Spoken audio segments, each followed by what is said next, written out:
Hi, I'm Danny Lipford from Today's Homeowner. This is a very special place here in New Britain, Connecticut.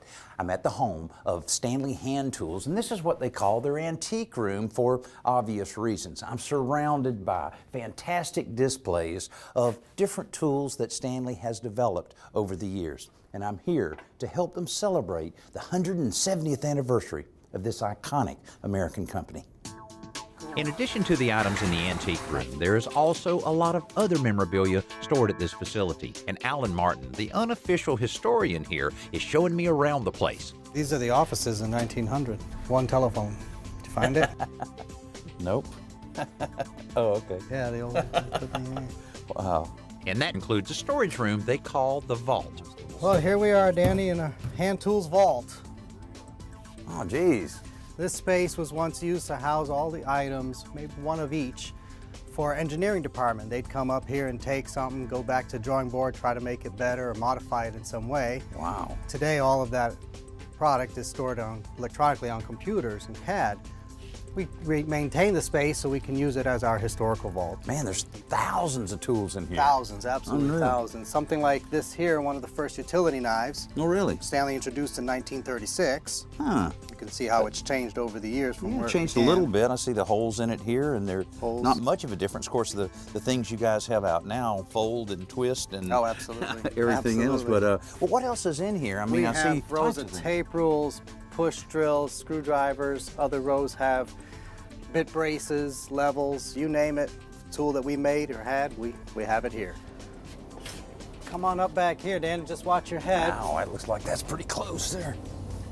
Alan, you know, I hear a lot of people talking about collecting planes. They go around to garage sales all over the place to build out their collection. We have quite a selection of planes here too, Danny. Yes, you do. A little bit of everything here, man. It's so Something beautiful. like this 1904 block plane. Wow, man, I'm scared to even touch some of this stuff.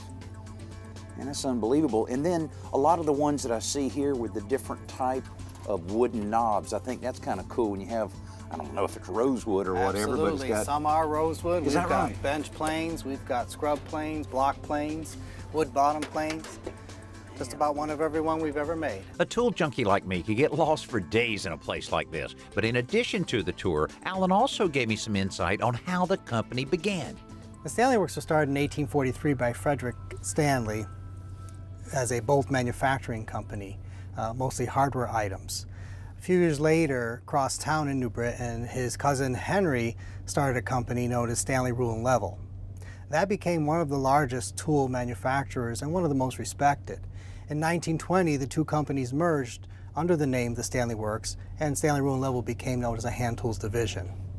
2013 represents our 170th year in business and 50 years for the anniversary of the power lock tape rule.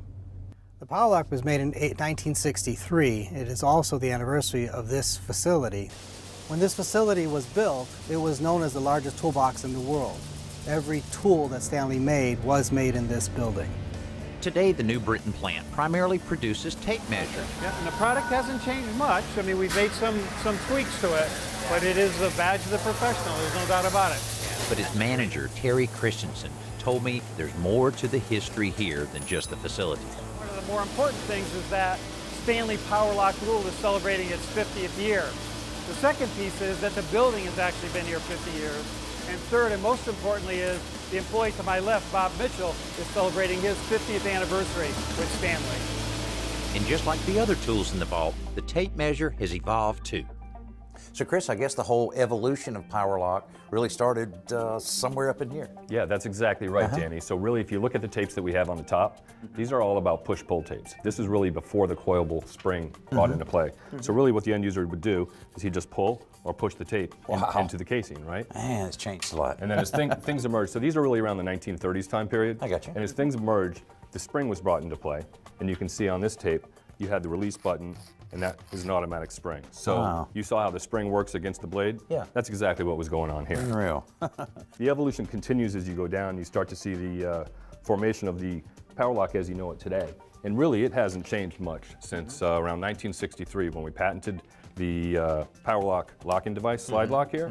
And that was patented by a Stanley employee, Bob West, who was an inventor of this IP, which really has transformed the tape measure business globally. Everybody has now a slide lock on their tape. And nowadays, though, all kind of varieties, sizes, shapes, a little bit of everything, I guess. Yeah, that's right. So Stanley runs tapes from 6 feet all the way up to 40 feet, really, if you look at our market today. The power lock itself extends up to the 35-foot platform, but the 25 is certainly the most prominent. We sell over 3.5 million of the 25-foot power locks just in the US alone every year. Wow. So 2013 is the 50th anniversary of the Stanley Power Lock. Been in the market on sale continuously for 50 years. And as part of that celebration, we are actually going to deed one of the very first power locks off our line to the Smithsonian this year. So we're really excited about that. But I also love the fact that this company is connected to its history and still manufacturing this iconic tool right here in the U.S. with global materials in the same plant where it all started. You know, when I think about a company like Stanley, who helped build the White House, the Empire State Building, and even landed on the moon with Neil Armstrong, makes me very proud to be able to announce that Stanley will be a part of a special exhibit at the Smithsonian Institute in 2015 called American Enterprise. Congratulations, Stanley.